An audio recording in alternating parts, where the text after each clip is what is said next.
And we are live. We are officially live.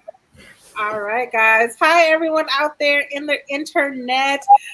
Thanks for joining us. So today we are here to talk to you about, our newest mission, or our mission, our forever mission, which is building generational wealth, building a legacy, and what that means. Right? A lot of people think that building a legacy is just about wealth building, it's just about popping bottles, it's just about money. But in all reality, it's a little bit more than that. So what we're going to do now is we're going to give a quick introduction of our guest, our theme. Again, as you saw in the summary, pretty much this is literally just a panel of family and friends coming to talk about what legacy and generational wealth means to us. So thanks for joining us.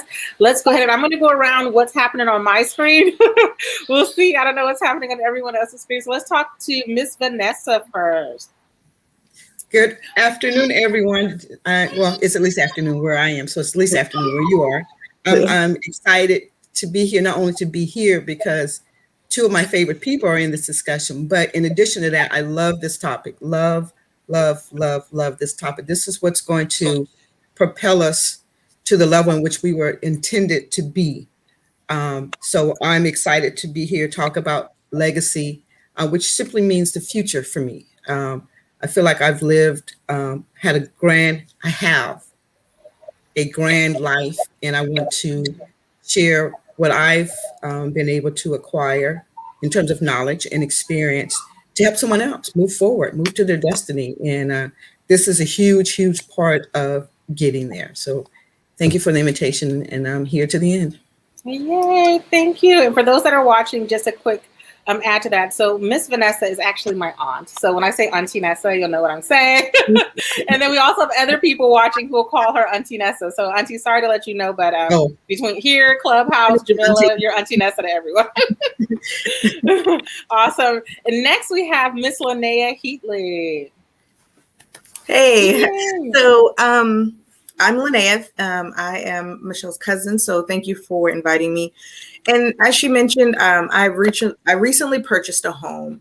And when I think about legacy, I'll be honest with you, historically, I was never in a position to really think about legacy, or not to think about it in a financial aspect, right? So, but the more we've had conversations about this and the more that I've thought about it, to me, it's like, what were the things that were passed down to me, and what were the things that I'm going to eventually pass on to my children and eventually my grandchildren, right?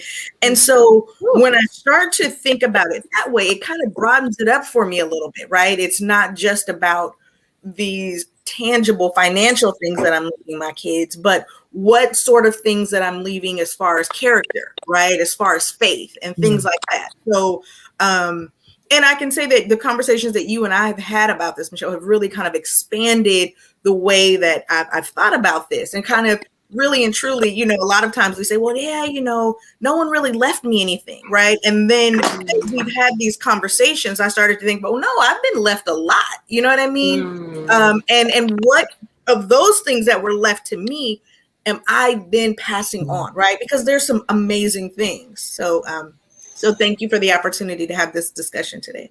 Awesome. And that is definitely some of the stuff that we're going to get into today, right?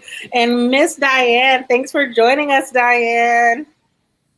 All right. So hello, everybody. As she said, my name is Diane, and Michelle was my realtor when I purchased late last year. And we're answering the question about like legacy and what that is to us. Yes. Yeah, I mean, legacy, I think, is everything that you guys have mentioned. And I just think about in terms of leaving a legacy for my children and grandchildren and all that good stuff, is really diversifying it. So thinking about, okay, you want to make sure that they have, like you said, these tangible things in terms of like making sure you got insurance, making sure that there's a savings account specifically for them as they become adults, making sure that they're understanding how to maneuver this system that, for me at least, like I had to learn a lot on my own. And so even purchasing a home and them seeing me through that process, is a part of them being able to be like, okay, I know how to do this. This is step one, you know, and then you go here, here, and here. And it's much more easier than me having to be like, all right, let me figure this out and build from there. So yeah. Yay! So proud. And her daughters are amazing. Awesome. So guys, again, welcome. Thanks for joining us today. I had a little something I want to put up here. So as we kind of talk and stuff, if you want to engage with us, which we want you to do, then go ahead and we're using StreamYard. So go to StreamYard.com/Facebook, and that'll give you an opportunity to post comments. And then we'll be able to share those comments like we're doing here with Miss LaShonda. Thanks for joining us, LaShonda. And again, guys, today we're just talking about legacy, generational wealth, what that means to us, and how really and truly it is more than just popping bottles and building bank accounts, right? So first question that we're going to talk about, let's talk about this building a legacy and generational wealth. Now they've become kind of like buzzwords, right? Like everyone's talking about it. Everyone's using it for marketing. So let's just talk a little bit about why building a legacy is important. Like why are you even thinking about building or leaving a legacy? Who wants to start first? We won't go in like a round robin order. I mean, I can start. Like a little bit about my story is I was raised in a foster system. So when I turned 18, I aged out of the system. And that meant that I just had to figure it out on my own. By the grace of God, there were mentors and people who really, corralled alongside me and said, well, this is how you open up a checking account. And let me help you go speak to a landlord so that you can get your first apartment. And there were some areas that I was misguided in too, even though they were well-intentioned. So for me, legacy is everything, because what I will not do is allow my daughters to be 18 and go into the world empty-handed. Yes, empty-handed. Good for you. Yes, empty-handed. What about you, Auntie? Why do you build a legacy? Why has that been important to you? Well, honestly, the first thing that came to my mind, first of all, is scriptural. God tells us to do that. So with that being the impetus as to the why, from a more personal level, it's I was fortunate. Mom and dad in the house, hardworking father, hardworking mother, and their attitude towards money was, although a little off center from based on what I've learned in my years, but what they always believe is that you always have to have something for tomorrow. And for me, legacy is about tomorrow.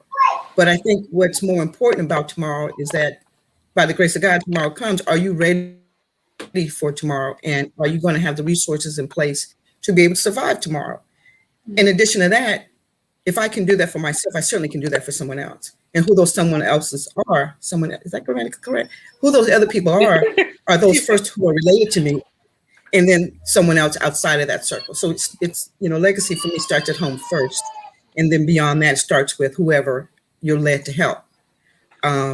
So legacy to me is about family. It's about being responsible with the resources that you have so that you can set someone else up who may be able to travel their journey, just a little bit easier. I don't want to make it so easy that they miss out on the importance of the journey, but certainly if I can set them up in a way that it's a little easier, I'm willing to do that. I love what Miss Diane said about her daughter.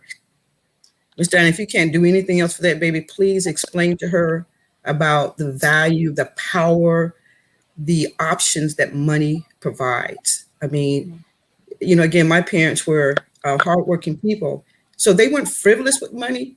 But I have, you all know I have 5 siblings, so there was always money going out. There was not a lot left over. And so what I've learned from that experience is that you got to have something left over because you don't know what tomorrow brings. So. Absolutely. And as Jamila we call them tweetables, right? The tweetable from Auntie Nessa today is legacy is about tomorrow. Yes. Right. And then Miss Gwen. Hi, Gwen. How are you, my friend? Gwen is a fellow realtor. She's actually in Texas. Generational wealth. Yes. Hi, Miss Gwen. Auntie Nessa's in Texas. Generational wealth legacy is the most important thing you can do for your children. Ooh, I think we are all like kind of saying some of the same things, right? It's about that next generation. Go ahead, Nan. No, and I was as I listened to both of from Auntie Nessa and and the other lady. What I also, legacy to me was also honoring the sacrifices that those who came before me made, right? I think about when I was kind of young, kind of starting off into the world, and I had a very frivolous attitude towards money. And it was because I came from the penny pinchers and the struggle, right? So everything was held on to so tight that I took the opposite approach to it, right? Starting off, right? It was like, I'm going to spend it. I wasn't necessarily thinking about those things, right? But as I started to get older and I started to think about the sacrifices that were made for me to have, these are people who were struggling, and I went to private school. You know what I mean? These were people who were struggling, and they made sure that I never missed a meal. The kids and I were saying, I never had to experience, a lot of hardships that other people do because of the sacrifices that were made for me. And as I got older and I started to think about that, it seemed very selfish of me not to want to pass that on, right? And to your point, Auntie, not just to my children, but to my community as well, right? Yes. Like what type of energy or people am I putting out there in the world, right? When I leave this place, what will people say about me, right? And so when I think about it, I think about one, kind of honoring the sacrifices that were made in order for me to be here. And then what can I do to kind of continue that? Yes. Amen. Yes. Thank you. I love how you expanded too about told about your background, right? Our backgrounds are a huge part of legacy, right? And I always tell people it's not just about creating generational wealth, but it's also about breaking generational curses, right? And building on those things that were handed to us and learning those things that weren't handed to us. So I thought that was super powerful. Andre, thanks for joining us, Mr. Duncan. Sorry, I was a little late. It's month end, and month end works in this world. So as much as I had plans, other people had other plans for my time. So I apologize. Absolutely. And so how about we just dive right in really quickly. So guys, we are talking, this is Andre Duncan. Most of you, if you work with me, then you know he is a huge part of my team. He is a lender. He's my lending partner based out of Delaware with Evolve Bank and Trust. Andre, we're just talking a little bit about legacy. What does building a legacy mean to you? Why do you think it's important? Yeah, I actually was listening to everyone. So I think everyone's responses were dead on. But when it comes to me personally, why I chose to do what I do is I just think it's very important for us. My pastor has this thing where he talks about on our tombstones, and he references on your tombstone the dash, the date you're born, the date you die, and your dash. And what do you want people to say about your dash? And to me, I think that's a very strong piece that ties to this, because if I can say during that time, not only just my kids, but every client I work with, that if I take time out to just tell them how great it is that you bought a house, but why it's important to have a house, so that they tell their kids and their friends. Obviously, that helps me from a job standpoint. But when you talk about your dash and how you're helping people and why helping people is important, I just think it makes everything line up and it gives it a purpose. Yes. Absolutely. We're only here for a short period of time, right? That's it. And it's so funny. So the other day I was in Clubhouse, right? I was in a Clubhouse room, and one of the quotes that I made was, I may not change the world, but I'm going to spark the mind that changed the world, right? And I couldn't remember where it came from, but everyone thought it was so profound. It's a Tupac quote. Somebody hit me up. They're like, they would know. My hip hop quotables. It's a Tupac quote, but it's so powerful. I knew you would know, Nay. But it's so powerful, right? It's so true. Right. It's like, part of our legacy is, and I'll just, I'll take a turn too. So part of my legacy is, and why do I think it's important? It's because we are here for just a short period of time, right? And I think that during our lifetime, the Bible does say that we are supposed to build for the generations to come, our grandchildren, their children, and their children. And when I pray, one of the things I pray for is that in my lifetime, I'm able to provide enough provision for my children and their children's children so that they can focus on things outside of money, right? So that they can focus on faith, that they can focus on community, that they can focus on, because to Nene's point, a lot of times our generational baggage that we bring with us, especially when it comes to money, keeps us from being able to just be free and grow. Yeah? Yeah. Yes. Awesome. Jamila has another tweetable, and it says, legacy means honoring the sacrifices from those that came before us. Yes. From Miss Linnea. Yes. And let's see, Miss Gwen says, yes, breaking the generational curses that even though our parents did the best they could, amen, we thank them with what they had, they also passed on some things that may not have been good for the children. Now that I know better, I do better. Building on what I was taught, but also teaching my children how to fish to be able to eat forever. Yeah. I love that. They're spoiled, right? So let's talk a little bit about this other buzzword, generational wealth, right? So this is one of those things that people are spitting out there. I want to know, what is generational wealth? Like, when you guys hear that word, what does it mean to you? Anyone? What do you think, Diane? What does that mean to you? It's definitely along the same lines of that legacy, but having this wealth that continues to renew itself, and continues to be able to be felt for generations to come. And so for me, when I think about that, it's thinking about, how can you have multiple streams of income? How can you have residual income? So those types of things are from what I understand, the things that produce the largest amount of return, and are able to, something that can be renewed so that wealth is sustainable. Love all of it. Sustainable, right? Sustainable, and passing it on. Yeah. When I think about it, for me, I think this is where that tangible part comes in for me when I think about this word, right? What am I physically leaving behind that my children can expand upon, right? Or the people around me, my family, can expand upon, right? So that's kind of what I think about. For me, what that word kind of triggers when we talk about generational wealth. What are the tangible things that I'm leaving behind that somebody else is going to be able to build on and hopefully grow, right? Love it. I.e. a house, right? You just bought a house. I.e. what are some other things that we leave behind? One of our guests that will probably not join us today, maybe not, but he may join us next month for the estate planning panel, is they talk a lot about succession plans, right? So they talk about business succession plans and having an estate plan and being able to protect our assets. It's one thing to make a lot of money, but how are we, like, there's this one number out there that basically says, there's one stat out there that basically says that the wealth you build usually only lasts about 1.5 generations, right? If that, because there's something missing. It's not just about the money, right? Andre, what would you say? What does generational wealth mean when you hear that word? Yeah, it's an interesting topic, at least when I hear that comment, because it is the natural thing to do is to migrate to your kids, to your family. That is what I think we all take away from when we hear it, is what can we do for the next generation?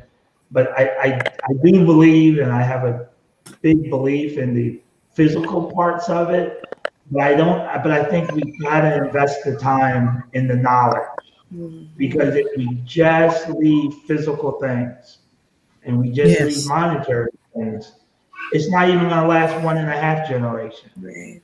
Because it is so easy. I tease my kids. My kids are all in their early 20s. Their generation, and I don't want to sound like I'm an old man, but there is a sense of entitlement. Yeah. Because they hear the word generational wealth. They know it better than we do. They almost, you gotta be careful that they're not expecting that their parents are going to leave them something. All of us want to leave them something, but I think we got to wrap around generational wealth, generational knowledge. If we don't do that, in a lot of things. We all know people who have worked so hard, did so much, and before their bodies are cold, their Yeah. family has thought about everything, got rid of everything, sold everything. And that's not what I want to have for my generational wealth. So I believe you have to have knowledge integrated into the topic of wealth. Yes. Awesome. I love that. And Jamila says, when it comes to generational wealth, knowledge is just as important as tangible items. Yes. Awesome. And that'll segue into our next topic, right? So family value and history, right? And I think that the reason I bring this one up, especially, as we look across our panel, hi, Pam.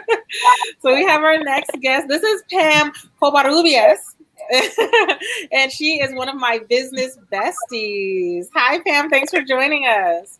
Thank you for having me. I made it. Yeah. Yay. Yay! And she did let us know she was going to be a little tardy for the party because she's out there handling business.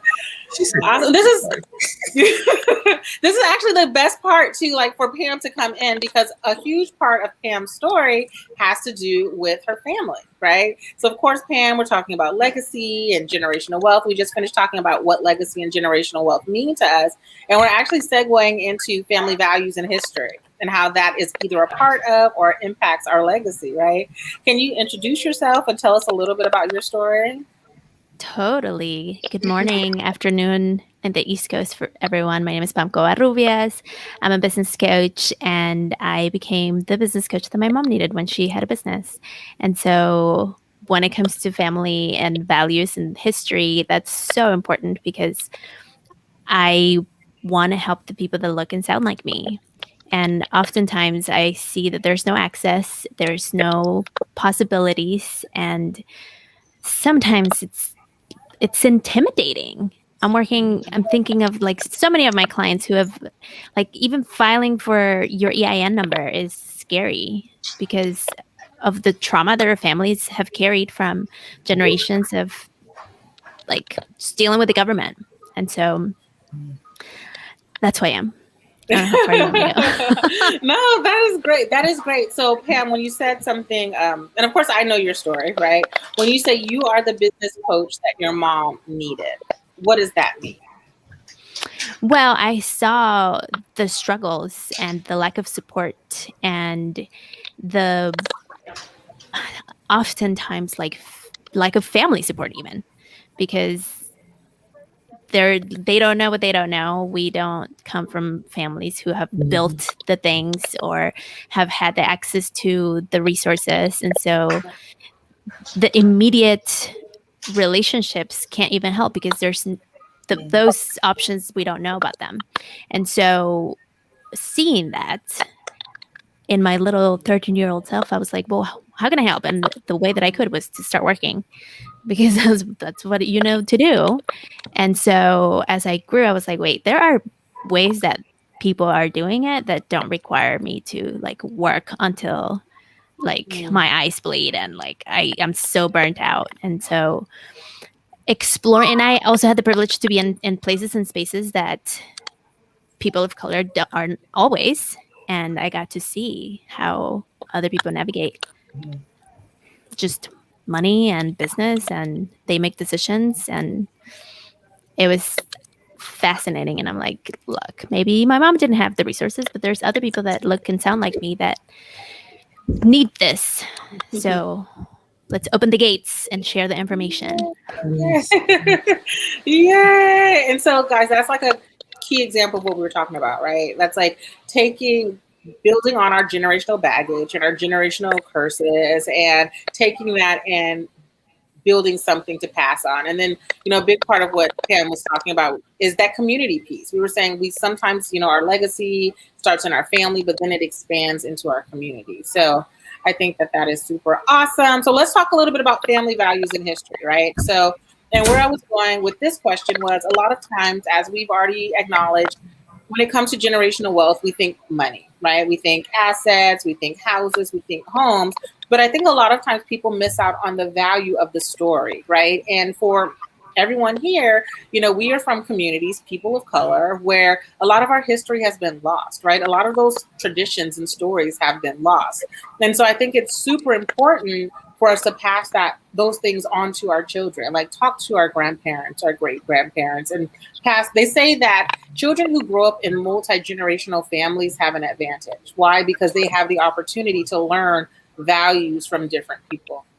So let's do like a little fun roundtable and maybe talk about a fun story that you're able to share or a lesson that you learned from someone that came before you. How does that sound? Anyone have one? So Nay. Okay. Well, I have a good one, and this one is my auntie who's on the call is actually part of this. So Michelle, you have heard this story. So when it came time, I'll be honest with you, when I purchased my home, that was not where my mind was, right? That's not initially where I was. Where I was that for a long time, I had, been in debt and I wasn't anymore, right? So I had this extra money, right? And I'm seeing it, start to increase, but it's like, I didn't have the healthiest of attitudes when it came to money. And I went and I had a conversation with my grandmother and my aunt, right? And what they did was they talked to me about they gave me real foundational things, right? A lot of times we have these conversations and they're very, philosophical, right? When we talk about money, right? And they're very philosophical, like, oh, well, and there's nothing tangible that people like, do this, and you'll see this, right? And that is what they did for me. No, do this, and I guarantee you in this amount of time, you're going to see this, right? And I did. And I was like, oh, wait, wow, really? What's going on here, right? And so it made me want to do more. And I wanted to save more money. And I wanted to pay off more credit cards because that was more money that I could save, right? And then when it came to, buying my home, it was like, oh, wait, now I have this money over here, right? And I, rent is this, but I can pay this for a mortgage. Well, let me get back on the phone with these same people who've done this before and have this conversation and it was again, okay, now do this, and do this. And I will tell you that having people, family members who you trust and who can give you real steps to follow, right? Rather than, these conversations or these things that we read in books, right? Do this, and this is for me, it was invaluable, right? It's why I am sitting here in my home today, right? So that's just my quick little story. Awesome. And and I'll share one, or maybe it's like also the value of these things, right? Of our history.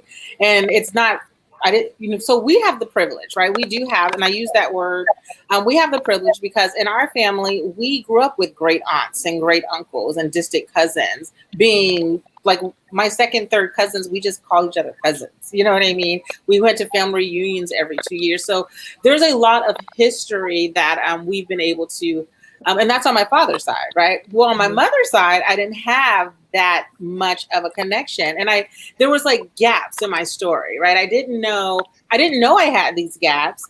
And then a few years ago, before my mother's mom passed, my husband and I had the opportunity before we had children to go and hang out with her, right? So we went to go hang out with my mom. We went to hang out with my other grandmother. And she pulled out all these pictures.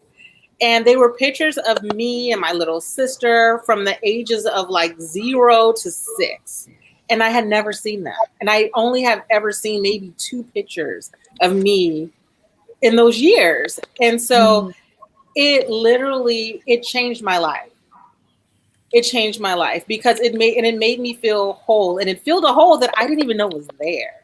And so I think that but if I would have missed out on that opportunity, if I would have missed out on that connection to hear these stories and learn about the other side of my family, then that would have been a piece of me that would have been lost. Now I can take those pictures and those stories and hand them on to my children, who will someday hopefully hand those things on to their children, right?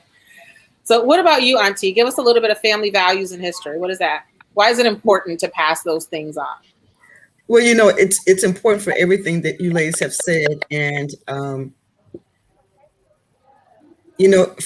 I guess it's one of those kind of things, having been the generation ahead of you all, having that first connection with mom and dad.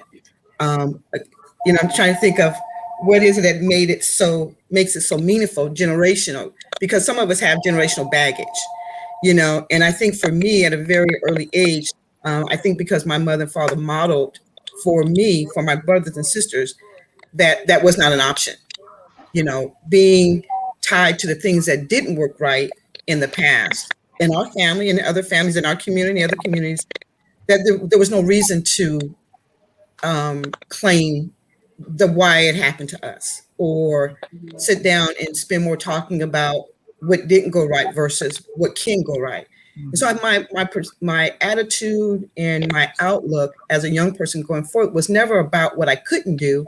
It was always about what I have to do. There was no other way to. What's the plan? There's no option not to do something, and not do it on a grand scale, but you got to do something. There's no sitting by and looking at the next person and say, well, how come them? That was never welcome in our home. And so I feel fortunate that's always been the prism that I've looked through. And so you talk about funny stories. I can remember when I acquired, because I didn't buy it, when I acquired my first place, as you mentioned, I'm an investor. I've always had this love for real estate. I don't know where it came from, but as I got older, I realized it was from my mother and my father. They, of course, grew up in apartments. I mean, in their generation, a lot of Black folks didn't own homes. But it was so obvious. It was so expected. It was such a part of our environment, of our space, that I just couldn't wait to do it. I just wanted to see if I could do it. I just wanted to see how, if what I've been thinking all these years, if I could do it. And the first piece of property I got, my mom and dad had bought a second piece of property only because it was so inexpensive. My sister and I were living in Northern California. They lived in Southern California. And the place was like $10,000, like $20,000. You all, this was in the early 80s, so, don't get upset about that. But it was a little a little 2-bedroom, 1-bath townhouse, in unit, no covered parking. It was very basic. The parking, you had the parking spaces, so it was very, very basic. But they paid very little money for it. And so when my sister and I joined them in Southern California, my mom, she said, one day she and my dad and I were driving around, and she had said, Vanessa, I want you and your sister to move into this place. They just wanted somebody to pay the rent. And it was very inexpensive. So I'm like, okay, cool. So we moved in, and then sometime my sister got married, so she moved out. So I'm in the place by myself. But she and I had been paying the rent. It was very inexpensive. And out of the blue, one day, Bank of America, who was the lender, sends me a letter with my name on it from a bank, a national bank, Bank of America, right? And I'm in my 20s, I'm like 20, 21. I thought it was a big deal. I thought it was huge. And so I get this, and it's directed to me. My first and last name are spelled correctly. It's sent to my right address. It's like they recognized me. Not only did they recognize me, they recognized that I was the one paying the rent. Why? Because my name was on the check. And I thought, how amazing that someone in that large organization noticed that. I mean, it's a national organization, a global company, but they noticed me. They noticed my name. And that's what changed my life. When it came to what I can do, it just changed the projection of my thinking. It changed the direction of my purpose, honestly. And then what that said to me is I can do it. And what it said more to me, if I can do it, my nieces can do it. And if they can do it, then their friends can do it. It just changed. It just gave me a global perspective about how powerful a dollar is, and how powerful when you put your skills and your desires together with a dollar, man, it don't matter what color your skin is. It don't matter what community, it doesn't matter what your zip code is. None of that matters. What it comes down to is, what are you willing to do with what you have? That's what changed the game. So I finished the story. So I get this letter. And so all they wanted me to do was to fill out this application. Was, of course, with Andre, you could tell, it was like, 600 questions. And so I sat there in my living room and I filled it out by myself because I didn't want to take to my mom and dad just yet. I wanted to do it. So I sat there in the privacy of my own living room. I filled out this 100 questions and I sent it back, and they sent me a coupon book.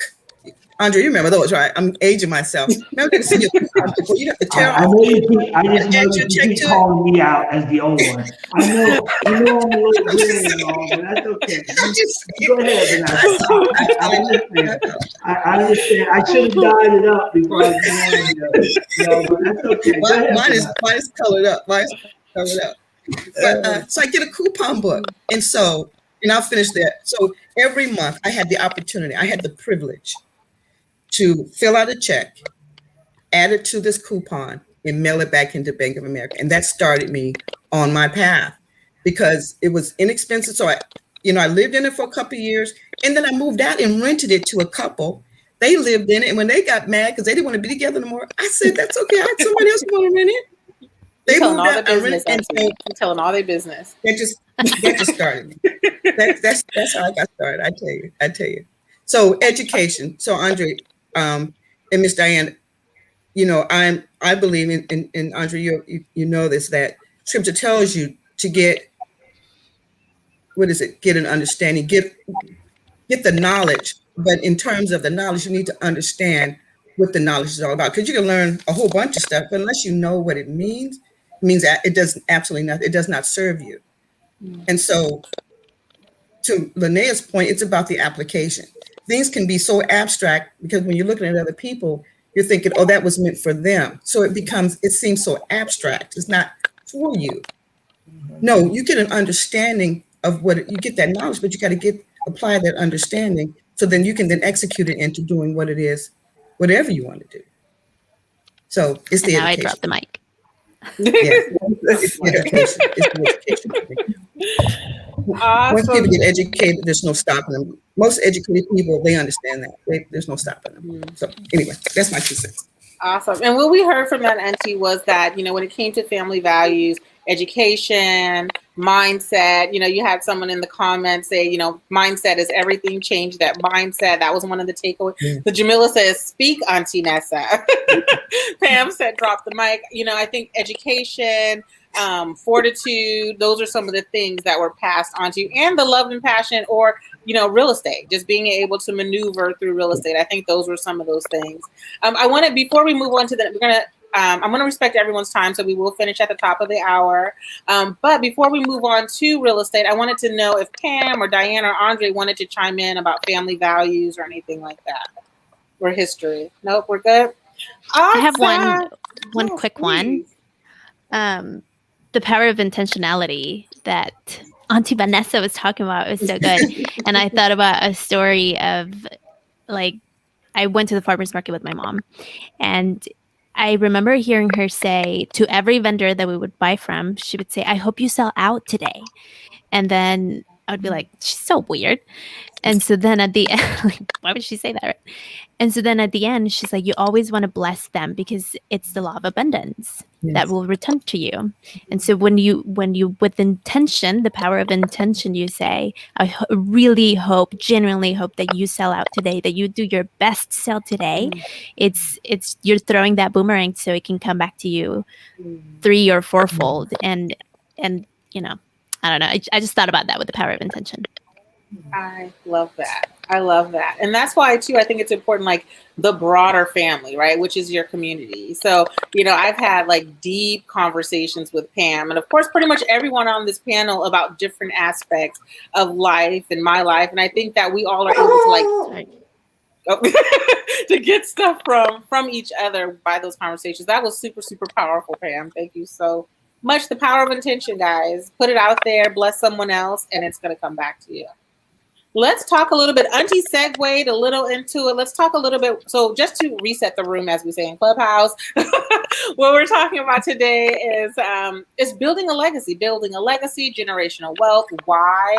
What does it mean to you? Is it just money? Is it just assets? We've talked a lot about family and history. We've talked a lot about just the meaning. We've talked about breaking generational curses and dropping off the generational baggage. So now we're going to talk a little bit about the real estate, right? So we have on here, we have Andre, who is a lender, and he sees a lot of people buying homes and refinancing homes and leveraging real estate in order to build generational wealth. We have my Aunt Vanessa here, who has been an investor in real estate since I was in diapers. We have Linnea and Diane who have are homeowners and they've gone through that process. And Nene in this crazy market. And we have Pam who's acquired her first burr property. So she's going to tell us a little bit about that. Pam, tell us a little bit about your burr strategy. What's happening? So I bought a house when I was 21 back in like recession times, and I lost it. And so then this belief came to me that I was never going to buy a house again because I didn't have the resources, the knowledge, any mentors, or I had no idea. And so then I had to work through that story that was like, you're not meant to own a house. Like it took a long time. And so finally, now we are where the power of resources in the community. My best friend, they got into real estate. Her husband is a wholesaler. And so she was telling me all about it. And I was like, ooh, wait. So it sounds like I could do it. And she was like, of course you can do it. I will help you. And again, community is so important.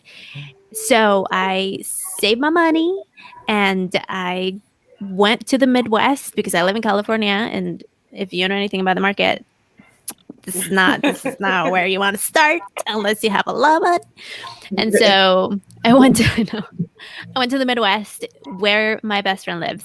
She showed me the houses that were available. I saw this tiny house, and the moment I walked in, I mean, it was a mess, but like I just felt, I was like, this is it.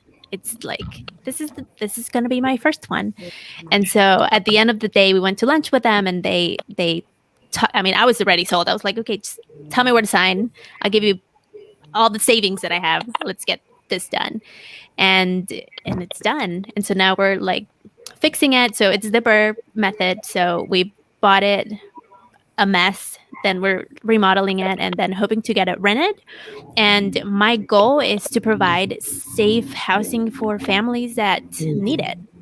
And so I came to this country when I was a teenager, and I got to live in places that weren't the safest for me because that's what we could afford.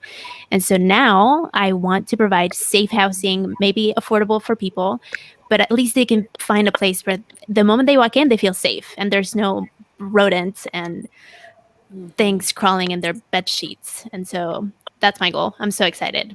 Yeah, congrats, Pam. And you will be blessed because not only you're not in it to, just to make some money, right? And because one thing, like one of my mentors taught me, he was like, you don't get rich off of like one project, off of one client, off of one property, right? And so, but I do think that with your mission to build community, that's kind of what's gonna like help you stay blessed. Yes. Miss Diane. So really quickly, you were a first-time home buyer because you will never be again. Hallelujah, right? That process is over. Hallelujah. So tell us a little bit just about like your mindset when it was time to buy that house, the process, and just anything that had to do with buying that. Look at her, she's shaking her head. Buy that out. It was a lot that went into it. I moved to Maryland 4 years ago, and so I knew that I was going to get a rental property, but once I left that rental property, I was going to buy a house. I knew that was my goal, and there were a lot of hurdles that went into that, and in particular, the relationship with my landlord was strained. So I was like really, really trying to, make sure that I got out of that rental property, and that was like confirmation, like I'm never renting again because I'm never going to have someone who can have something over me because they choose to. But not only that, before I met Michelle, I had worked with 2 other realtors, and those relationships did not work out. And so that, was stressful. So even when I came to her, I was like, look, it has not been a good experience. I'm going to be completely transparent about all the things that have transpired. This is my situation. This is my story. How can you help me? And so just coming to her and, her saying like, all right, well, let me set you up with, this service and these people. And when they tell you this, this is step 1 and then this is step 2. And so it was just a breath of fresh air because like my hand was held. So to be a first-time home buyer and to not know where to start, and then to have someone who was like, okay, I got the people, I got the resources, just walk these directions and then they'll tell you the next step. I just felt like it was like kind of like, how those runners where they just, the baton is passed to them and then they just run a little bit further. And that's what it just felt like to me. And then, you get to the finish line and you celebrate. So it was a very refreshing experience in the end after all of the foolishness to get there. So yeah. After all of the hoops. Yeah, and thank you so much, Diane. And what I want to say to everyone that's watching, everyone that's thinking about becoming a first-time home buyer, even in this crazy market, buying any house, right? What Diane did was that she took the steps, right? She did the work. Like, and I think a lot of times when we start the journey and someone says, hey guys, it may be three months, it may be 6 months, it may be a year, it may be 2 years. But if you don't start now running so you can get that baton, if you don't get in the game, if you're just sitting on the bench, you can't win if you're just sitting on the bench, right? Awesome. What about, let's talk to Nene. She's another first-time home buyer who bought in this crazy market, Pam, in California. Yes. Woo! Respect. Tell us about your journey, Nene. So interestingly enough, as I said earlier in the call, I did not set out with the intention on buying a home, right? I had moved in with my mom so that I could start, saving my money and getting my finances together. And I had been there I said when I went there, I was going to be there for a year, and I was going on year number 2, right? And so I was like, okay, I got to get it together, right? So I actually went out and I started looking, right, for places to rent.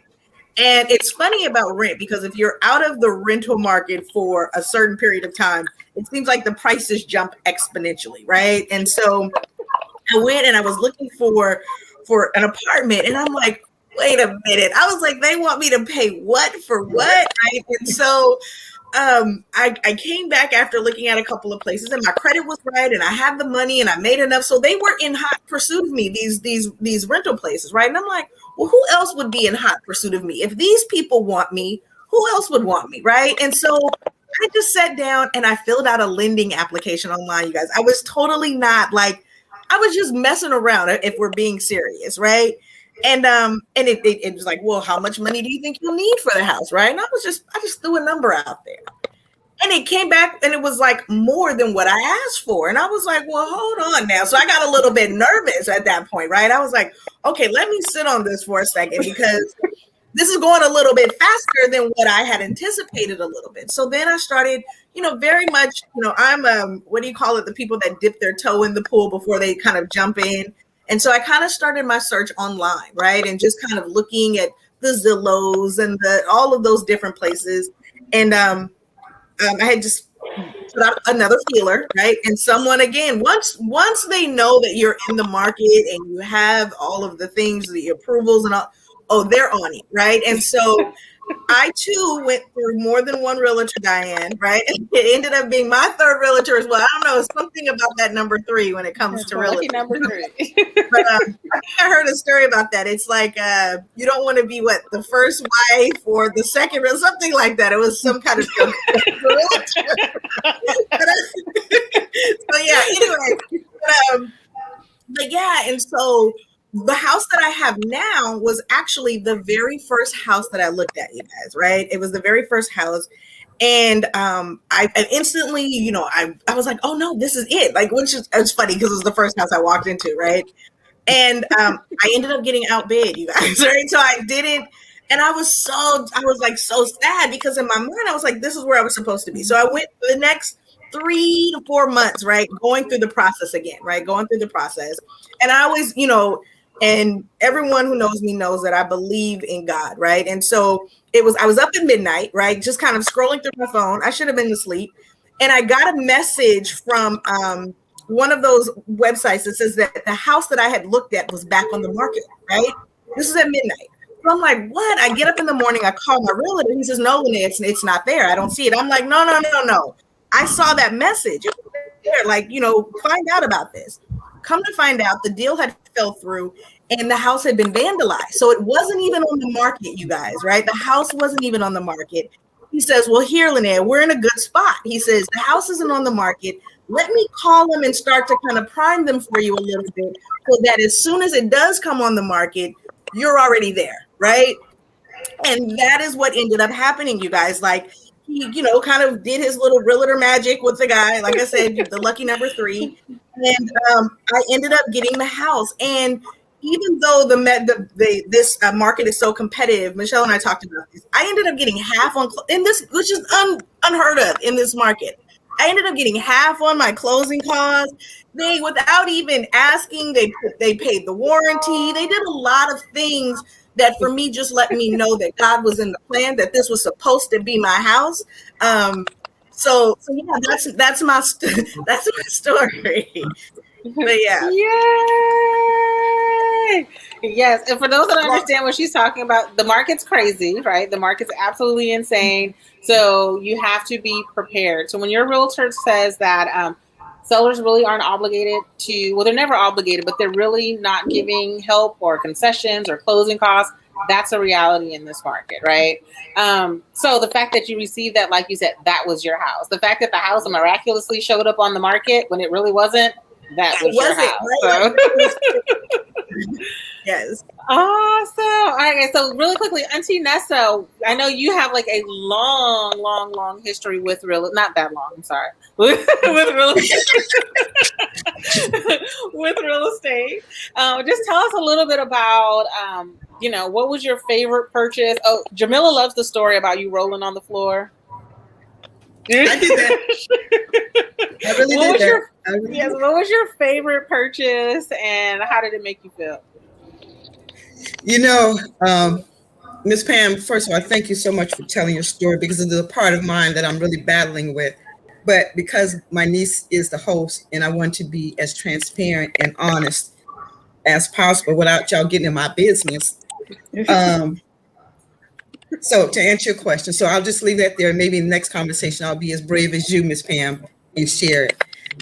But my favorite purchase was that unit in Gardena, California, Miss Pam, Southern California, right outside Los Angeles.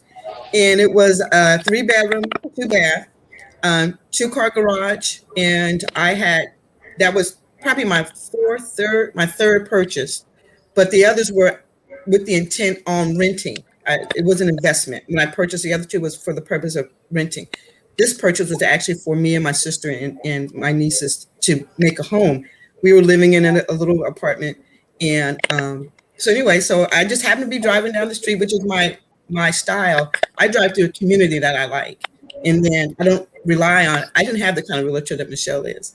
So I stopped actually using realtors. I just didn't have a good relationship. So what I do, I just drive around the communities that I like, and I just drive and drive and drive. And I may not see it today. I may not see it I may see it next year, but I find the community that I like because something's going to come up.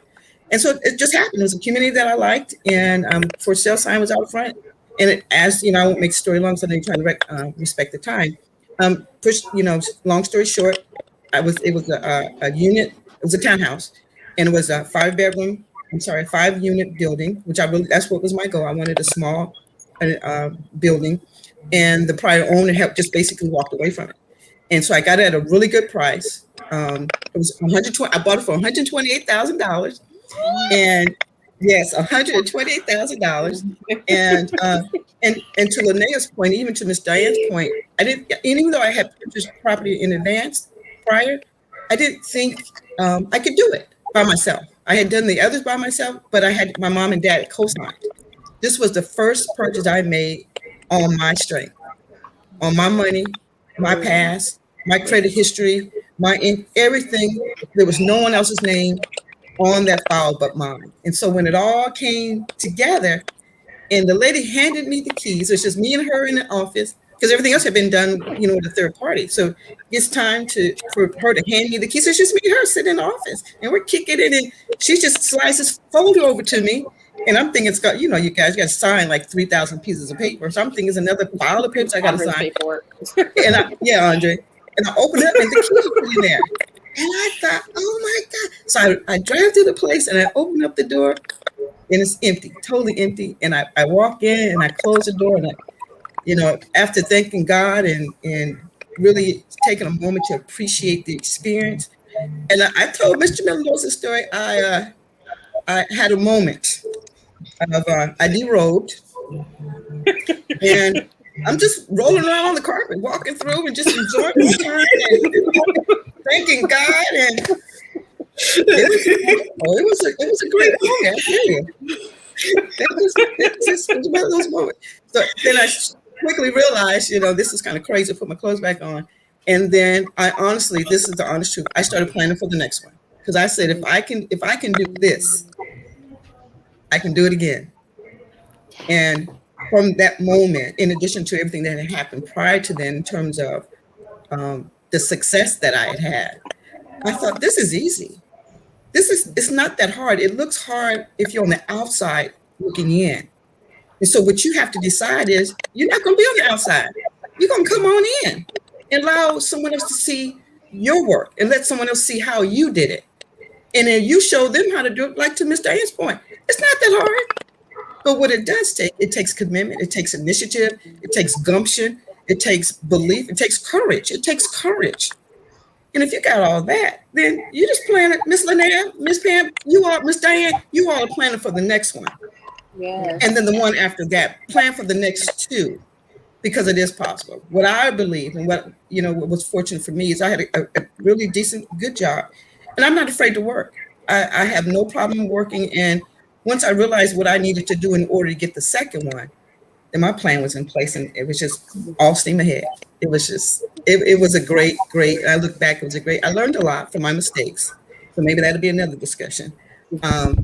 But where I can honestly say where I am now that I have the understanding, I had the knowledge, but now I have the understanding. It's just no stopping me. I tell you, there's there's nothing that we can't do at this stage in my life. Yeah, I'm ready for the next one. Yay! Thank you so much, Auntie. And we're going to wrap up really quickly with Andre giving us his insight. Andre, again, runs across hundreds, thousands of people buying property and refinancing to leverage real estate in order to build a legacy or generational wealth. Andre, what are your experiences or thoughts or some advice for our viewers? Yeah, I guess, just to take all of that and with everybody's comments, especially as Auntie. I mean, I got a new Auntie today, so I'm going to claim her as my Auntie too.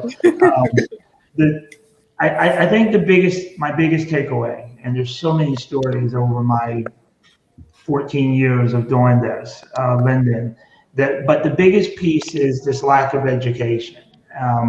There's a church song that talks about why not me, and I think that's one of the biggest challenges in this whole real estate space.